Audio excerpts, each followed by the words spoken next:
Most travelers see Mexico through a narrow lens. Resort pools in Cancun, all-inclusive buffets, and carefully curated beach experiences. But 20 miles inland from those tourist corridors lies a completely different country. A Mexico where pre-Hispanic traditions merge with contemporary innovation, where family-owned workshops produce world-class craftsmanship, and where the food, architecture, and daily rhythms operate on an entirely different frequency than anything you've encountered. I've spent the last 6 months exploring the parts of Mexico that don't make it into travel brochures. What I've found challenges every assumption about luxury travel in Latin America. This isn't a tour of hidden beaches or secret cenotes. This is about understanding a culture that's been largely invisible to the outside world. Let's start with Oaxaca, but not the Oaxaca you've seen on Instagram. We're heading to the Sierra Mixe, a mountain region where indigenous communities have maintained autonomy for centuries. The drive from Oaxaca City takes 4 hours on winding dirt roads. There are no luxury hotels here, no tour operators, no safety nets for travelers who expect everything to be translated and simplified. What exists instead is a functioning society that predates European contact. We're talking about communities with their own languages, legal systems, and governance structures. In the village of Totantepec, I sat with a local council as they deliberated on land use and mix, with no Spanish spoken for 3 hours. This isn't a cultural performance for visitors. This is daily life. The architecture here tells a story that contradicts the narrative of indigenous poverty. These aren't primitive structures, they're sophisticated adaptations to mountain climates, using techniques that regulate temperature naturally and withstand earthquakes that would demolish modern buildings. The complexity of the construction rivals anything you'd find in contemporary sustainable architecture. And the textiles. In Teotitlán del Valle, weavers work with natural dyes extracted from insects, plants, and minerals. The cochineal beetle produces a red so vivid it was once worth more than gold. These aren't cheap souvenirs. A single tapestry can take 3 months to complete and sell for thousands of dollars to collectors who understand what they're looking at. The geometric patterns aren't decorative. They're encoded information systems, preserving historical records and cosmological knowledge. And now San Miguel de Allende. Everyone knows it as a pretty colonial town full of American expats.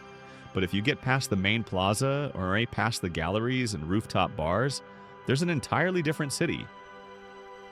The neighborhood of San Antonio is where the workers who built those colonial mansions actually lived. The streets are narrower, the buildings more utilitarian, but the history is richer. This is where you find workshops that have been operating for generations. Blacksmiths, stone carvers, furniture makers using 16th century techniques. I visited a family-run carpentry shop where they still use traditional joinery methods. No nails or screws, just precise cuts and natural adhesives. The patriarch learned from his grandfather, who learned from his grandfather. They're not trying to preserve the past for tourists. They're simply continuing to work the way that makes sense to them. When I asked why they didn't modernize, the answer was simple. Why would we? This works. The irony is that while wealthy foreigners buy restored colonial homes for millions, the craftspeople who maintain the skills to actually restore those properties properly can't afford to live in the center anymore. There's a tension here that nobody wants to talk about. The preservation of beautiful architecture comes at the cost of displacing the culture that created it, moving to Guanajuato, specifically the mines. Everyone visits the colorful houses and the underground streets, but few people understand that this city was built on silver extraction that funded the Spanish Empire for centuries. The Valenciana mine alone produced a third of the world's silver in the 18th century. You can still tour these mines, but not as a sanitized historical site. Active mining continues in some sections. You descend 300 meters below the surface, the temperature drops, and you understand immediately why so many people died here. The indigenous and enslaved African workers who extracted this wealth are barely mentioned in the tourist narrative. But their presence is everywhere if you know where to look, in the survival strategies still used by local communities, in the social structures, in the wealth disparities that persist today. Let's talk about food, but let's be honest about it. Mexican cuisine is having a moment internationally, but what's being celebrated is often a simplified version of something far more complex. Take mole. Everyone knows it's a sauce with chocolate. What they don't know is that there are hundreds of regional variations, some containing 30 or more ingredients that must be toasted, ground, and combined in a specific sequence that can take 3 days. The recipe isn't written down. It's transmitted through practice, through muscle memory, through sensory knowledge that can't be fully captured in language. In the Mixteca region, I watched a woman prepare mole amarillo. She didn't measure anything. She didn't use a timer. She knew when each ingredient was ready by smell, by color, by sound. This is expertise at a level that would be revered in any other culinary tradition. But because it's Mexican, because it's indigenous, it gets reduced to authentic street food. The market in Tehuantepec operates on a scale that's hard to comprehend until you're inside it. We're talking about hundreds of vendors, most of them women, selling ingredients you won't find in any cookbook: grasshoppers, prepared 7 different ways. Chocolate ground, fresh with almonds, cinnamon, and sugar. 20 varieties of chilies, each with distinct heat profiles and uses herbs that don't have English names. This is also where you see the real economy of Mexico. The market women, Las Tejuanas, are famous for their economic power and social status. In this region, indigenous women have controlled commerce for centuries. They own property, run businesses, and wield significant political influence. This contradicts every stereotype about machismo and female oppression in Mexican culture. One vendor told me she makes more than her husband, a teacher, and has put 3 children through university with her market earnings. The elaborate traditional dresses they wear, which tourists photograph constantly, cost thousands of dollars. This is wealth and status being displayed openly, but because it doesn't look like Western wealth, it gets interpreted as folklore. The distillation villages of Oaxaca produce mezcal that rivals any whiskey or cognac in complexity.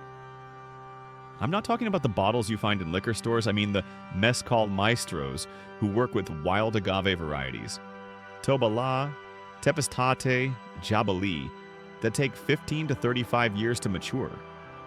The production is minuscule. A single palenque might produce 200 bottles a year. The maestro mezcalero I met has been refining his process for 40 years. He can identify the terroir of an agave by taste, can tell you what elevation it grew at, what the rainfall was like that year. This is sophistication equivalent to any wine sommelier, but the recognition and compensation don't match. A bottle of rare mezcal that took decades to produce sells for a fraction of what a similar aged Scotch commands. Luis Barragan is Mexico's most famous architect internationally, but his work is deeply rooted in Mexican spatial concepts that predate modernism. The way he uses color, light, and water doesn't come from European influences. It comes from Mexican vernacular architecture, from hacienda design, from the courtyards and gardens that have existed here for centuries. His house in Mexico City is a UNESCO World Heritage Site, but it's not a museum. It's a functioning argument about how to live. The rooms are small by luxury standards. There's no air conditioning. The genius is in how air flows, how light changes throughout the day, how the minimal spaces feel expansive because of proportion and color. I spent an afternoon in that house, and what became clear is that Barragan was trying to create something specifically Mexican, not international. He was rejecting the idea that modernism had to look the same everywhere. The bright pink and yellow walls that seemed so bold were common in Mexican villages long before Barragan used them. He was elevating vernacular traditions, not inventing something new. In contemporary architecture, there's a generation of Mexican architects reclaiming that approach. Tatiana Bilbao, Frida Escobedo, Mauricio Rocha, they're designing buildings that respond to Mexican climate, Mexican materials, Mexican social patterns. These aren't nostalgia projects, they're sophisticated contemporary buildings that reject the idea that good design has to look like it could be in Tokyo or New York. The problem is funding. Most architectural budgets in Mexico go to developments that could be anywhere. Glass towers, shopping malls, corporate headquarters that follow international standards. The experimental, culturally specific work happens on smaller projects with lower budgets. There's a disconnect between what's valued internationally and what gets built in Mexico. Here's what makes this complicated. The Mexico I've been describing coexists with violence, corruption, and poverty that can't be ignored. You can't have an honest conversation about Mexican culture without acknowledging that many of the regions I've visited have serious security concerns. The communities preserving traditional knowledge are often the same communities facing displacement, drug trafficking, and lack of basic services. The luxury travel narrative wants to separate these realities, to say you can experience authentic culture without confronting difficult truths. But they're inseparable. The reason certain regions have preserved their traditions is often because they've been economically marginalized. The isolation that protected cultural practices also means inadequate healthcare, education, and infrastructure.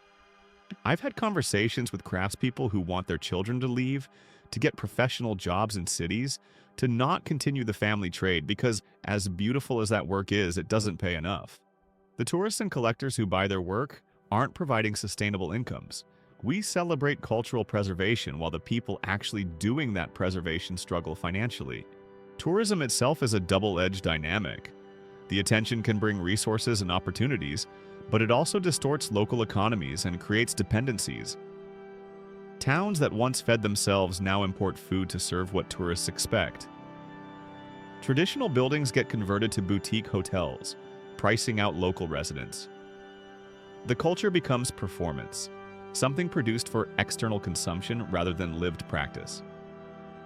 At the same time, I've met people who are navigating this thoughtfully. Indigenous communities create tourism cooperatives that they control, setting their own terms for engagement. Chefs opening restaurants that pay fair wages and source exclusively from local producers. Architects designing affordable housing that incorporates traditional techniques. What I'm suggesting is that understanding Mexico requires sitting with contradiction. This isn't a country that can be summarized easily or packaged for consumption. The luxury isn't in five-star accommodations or exclusive experiences. It's in the depth of knowledge that exists here, the sophistication of practices that have evolved over centuries, the complexity of a culture that refuses simple categorization. The question for travelers isn't just where to go, but how to engage with a place in a way that's honest about power dynamics, that recognizes expertise wherever it exists, and that doesn't reduce everything to aesthetic consumption. Mexico has been teaching me that lesson for 6 months, and I suspect I've only started to understand. If this perspective on travel interests you, subscribe to the channel, leave a comment about places you visited that challenged your assumptions. And share this video with someone who thinks they understand Mexico. They might be surprised.